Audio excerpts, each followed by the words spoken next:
Servus zusammen. Nach dem letzten Mortal Gods Video vor ein paar Wochen habe ich ein bisschen die Zeit gefunden, mir das System und die Regeln ein bisschen anzusehen.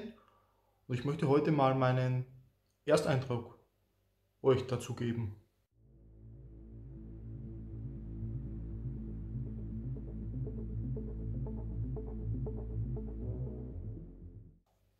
Wir haben uns ja bereits vor ein paar Wochen das Core-Set angesehen, wo wir auch das Regelbuch drinnen hatten. Und ich habe die letzte Zeit jetzt mal ein bisschen genutzt, um mir die Regeln durchzulesen, da mal reinzuschauen und habe hier noch ein paar interessante Informationen, die ich euch gerne weitergeben möchte. Und zwar allem mal voran zum Regelbuch. Ich habe da gesagt, dieses gibt es nur in der Starterbox. Das ist soweit auch richtig. Beziehungsweise habe ich gesagt, ihr bekommt auf der Footsore Miniatures Webseite im Shop das Buch genauso. Das stimmt für 6,50 €. Das ist aber nur ein PDF. Also da muss ich ganz ehrlich auch sagen, bin ich noch eher der Meinung, man sollte sich die Core-Box holen, wo das Buch hier schon mit dabei ist, für diese ungefähr 50 bis 60 €, je nachdem, wo man sich die Box eben kauft. Denn für die 6,50 € bekommt man eben nur ein PDF und sonst gibt es die gedruckte Variante tatsächlich nur in dieser Box und sonst nirgends. Also neben den ganzen Figuren und eben den Spielkarten bzw. Würfeln, die man ohnehin benötigt, was schon eben Sinn macht, sich die Core-Box zu kaufen, ist das jetzt noch mehr ein Grund dafür. Natürlich auch alle anderen Materialien wie die Würfel und die ganzen Marker natürlich auch einzeln zu kaufen bei Footsore Miniatures, wie das Regelbuch eben auch, aber in dem Fall kauft euch alles auf einmal, indem ihr euch die Core-Box holt und ihr seid glücklich damit, würde ich mal sagen. Dann das zweite Thema, ich habe ja auch im letzten Video angesprochen, dass es diese Starterboxen gibt, eben für Sparta und für Athen.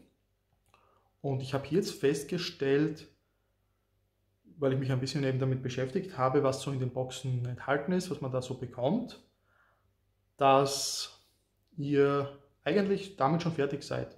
Also diese Box alleine reicht leider nicht, um damit zu spielen, diese Armeeboxen, da dort keine Regeln dabei sind. Also es ist ein Regelheft dabei mit Hintergrund zur jeweiligen Armee und ein bisschen Regeln zur Armee selbst, aber die Core-Regeln eben sind dort nicht dabei. Aber ansonsten bekommt ihr in diesen Armeeboxen, oder Logos glaube ich heißen sie, eine komplette Armee. Damit könnt ihr schon mit den Figuren, die dort dabei sind, komplette 400 Punkte aufstellen. Und wie ich auch letztes Mal schon angemerkt habe, ist das so eine gewisse Grundgröße, die so gespielt wird aktuell auch, die man so sieht, weil ja keine Regelvorgaben existieren bezüglich der Punktegröße. Aber so 400 Punkte hat sich eben hier in diesem Zusammenhang eben durchgesetzt. Und deswegen, wenn ihr euch solch eine Box dann holt, seid ihr eigentlich figurentechnisch schon fertig. Ihr könnt damit, wie gesagt, vollständige 400 Punkte zusammenstellen. Ja, das noch zu diesen Boxen eben, was ich erwähnen wollte. Das heißt dann natürlich im Weiteren auch, wenn man den Weg geht, man kauft sich eine dieser Boxen für, ich glaube, irgendwie 35, 40 € von diesen Armeeboxen, bekommt dort seine Figuren, die schon insgesamt fertige 400 Punkte ergeben würden. Dazu dann noch die Core-Box dazu, dann bekommt man eben das Regelbuch, die ganzen Marker und Würfel, die man benötigt und hat dort noch einmal weitere Einheiten drinnen, wie eben Hopliten, aber eben auch Slingers oder Bogenschützen alternativ oder auch 2 Einheiten mit Javelins, sodass ihr hier auch die Möglichkeit dann habt, eben ein bisschen zu mixen und ein bisschen eben durchzuprobieren, was euch vom Spielstil so gefällt. Und da kann man schon sagen, also ich gehe mal definitiv davon aus, beide Boxen zusammen, also so eine Armeebox von entweder Sparta oder der Athen, zusammen mit der Core-Box, ergeben sicher jetzt so gefühlt schon 700 Punkte plus. Also das finde ich schon recht schön, auch wenn man vielleicht mal was Größeres spielen möchte. Ein weiterer Punkt, den ich gar nicht erwähnt hatte im letzten Mal, ist die Spielgröße selbst. Also ich habe es schon gesagt, die 400 Punkte ist so das Standardmaß, was sich so ein bisschen durchsetzt. Gespielt wird auf einer 3x3 Fußmatte, also 90x90 cm, also doch recht klein, passend auch für ein Skirmish.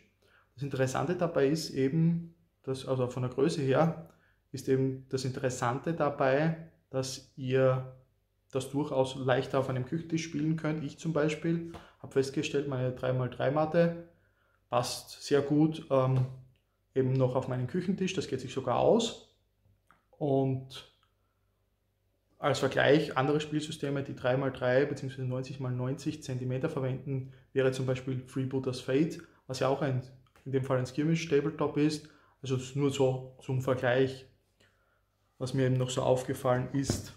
Dann weiterer Punkt, und zwar zu den Regeln selbst bezüglich der Spielkarten. Ich habe die ja letztes Mal hergezeigt hier, und da habe ich beim Regeln durchlesen etwas gemerkt, und zwar den Locagos haben wir uns ja im letzten Video schon angesehen, mit den ganzen Profilwerten, die man so hat auf der Karte.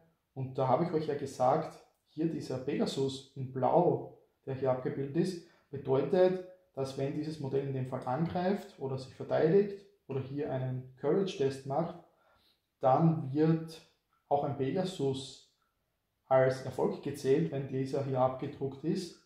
Das ist soweit auch richtig, also nicht ganz falsch, aber beim Regellesen habe ich hier noch eine Kleinigkeit festgestellt, und zwar beim Durchschauen dann anderer Karten. Hier als Beispiel diese Slingers, die ebenfalls aus der Corebox gebaut werden können, entweder als Slingers oder eben als Bogenschützen. Ihr habt dort insgesamt 6 Modelle dabei, also 2 Rundbases, 2 Einheiten. Da könnt ihr euch dann eben entscheiden, wie ihr die zusammenbauen möchtet. Aber worauf ich hinaus will, bei den Slingern haben wir hier auch einen Pegasus bei der Verteidigung, jedoch dieser ist rot. Und das heißt, da gibt es nämlich einen kleinen Unterschied. Ist dieser Pegasus blau wie hier beim Locagos, dann wird das als Erfolg gezählt, wenn einer geworfen wird. Hier aber im Fall der Slinger bedeutet ein roter Pegasus, dass sie, wenn sie eine Verteidigung würfeln, also das sind 2 Würfel dann zum Verteidigen, und es wird dort ein Pegasus bei der Einheit geworfen, dann wird der Pegasus vom Endergebnis der Erfolge abgezogen. Also rot bedeutet daher, das ist ein negativer Effekt, was natürlich die Einheit dann nicht so gut macht, also als ich mir natürlich zum ersten Mal gedacht habe, beim Durchsehen, wenn man dann dachte, okay, Pegasus bei den Slingern, 2er Verteidigung, und wenn sie dann den Pegasus, dürfen sie auch zählen? Nein, das ist nicht der Fall. Hier wird der Pegasus abgezogen. Was ich mir jetzt noch gedacht habe, ist, dass, nachdem mir diese Punkte eben aufgefallen sind, ich wollte euch das eben mal sagen, euch diese Informationen nicht vorenthalten, und ich werde jetzt noch ein bisschen durchs Regelbuch durchschauen, dass ihr das auch vielleicht seht, wie das so aufgebaut ist. Das habe ich mir jetzt noch für den Schluss aufgehoben. Und hierzu eine Regelthematik, die ich als letztes noch erwähnen möchte, sind die Einheiten. Und zwar, ich habe da zuerst ein bisschen suchen müssen, denn es wird hier im Buch immer wieder von Warriorn gesprochen und Warrior Groups und so. Und es steht dann aber doch ganz eindeutig im Regelbuch, eine Warrior Group, also eine Einheit aus 3 Modellen, eine Multibase mit 3 Modellen, agiert regeltechnisch genau gleich wie ein einzelnes Warrior-Modell und wird auch als solches behandelt. Weil in den Regeln steht zum Beispiel drinnen, wenn ein Warrior-Modell flieht, muss ein Courage-Test von Einheiten innerhalb von 6 Zoll gemacht werden. Schaffen sie diesen nicht, muss sich die Einheit zurückziehen, ihre volle Bewegung.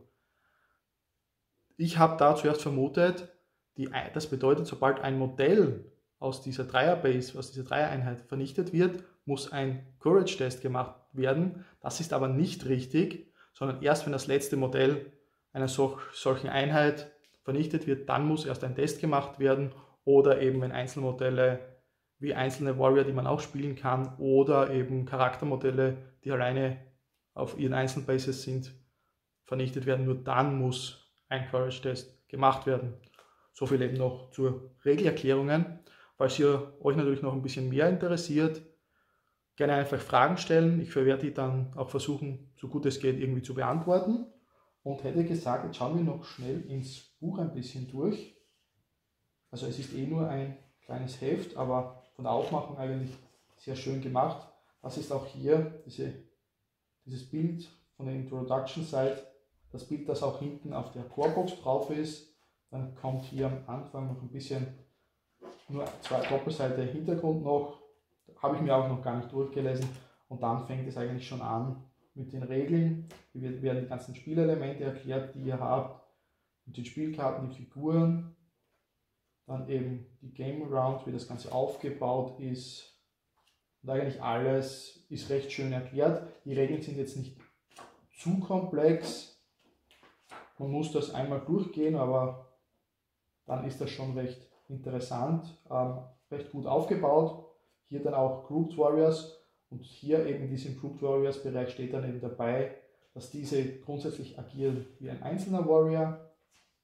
Somit war das dann regeltechnisch klar. Dann hier Regeln, wie man sich ein Locus, also eine Streitmacht zusammenbaut, wie das funktioniert. Und das finde ich hier interessant, ist das Thema mit den Szenarien. Denn wir haben hier jetzt keine fixen Szenarien mit fixen Aufstellungen, sondern es gibt insgesamt 12 Möglichkeiten, seine Armee aufzustellen, also die Armeen dann zu platzieren. Und hier eine Anzahl an verschiedenen Szenarien, die man dann eben spielen kann. Das ergibt dann doch ganz interessante Möglichkeiten, wie man das Spiel dann eben gestalten kann oder wie das Spiel dann ablaufen könnte. Denn es gibt eben auch die Möglichkeit, dass man hier mit 2 Einheiten direkt die halbe Spielfeldhälfte hat, um seine Armee zu platzieren. Und dementsprechend starten die Einheiten natürlich recht nah beieinander. Ich werde hier jetzt auf alle Fälle auch mal weitermachen, denn ich bin ein bisschen gehypt von dem Spiel. Mir gefällt das Regelsystem ganz gut. Und ich werde mir jetzt noch überlegen, wie es bei mir weitergeht. Ich glaube, ich werde mir eine der Armeeboxen holen, entweder Sparta oder Athen. Sagt mir da gerne, was ihr vielleicht sehen wollt. Da kann man sicher etwas machen, dass ich mich für eines von beiden dann entscheiden werde. Wenn mehr Leute für Sparta sind, werde ich mir eventuell dann die holen.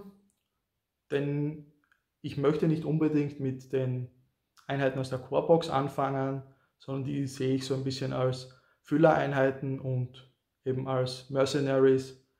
Und vielleicht später, dadurch, dass genug übrig bleiben würde, denn wie gesagt, mit einer solchen Starterarmee von Sparta zum Beispiel hat man schon fertige, komplette 400 Punkte und dann noch einmal 300-400 Punkte auf jeden Fall, wenn nicht sogar mehr, aus der Corebox. Und beides zusammen ist mehr als genug und dort ist es definitiv dann auch möglich, neben Sparta auch noch eine zweite Streitmacht auszuheben. Rein von den Modellanzahlen her und eben die generischen Spielkarten sind ja auch dabei. Und daher werde ich mit eben einer der beiden Armeen Sparta oder Athen anfangen. Außer es interessiert euch natürlich, dass ich mit den Persern, die ich euch letztes Mal schon gezeigt habe, weitermache. Die sind natürlich vom Spielstil her und auch von den Figuren her natürlich etwas anders. Sehen jetzt natürlich anders aus. Könnten wir aber auch machen. Also wenn euch das interessiert, auch bitte gerne in den Kommentaren Bescheid sagen.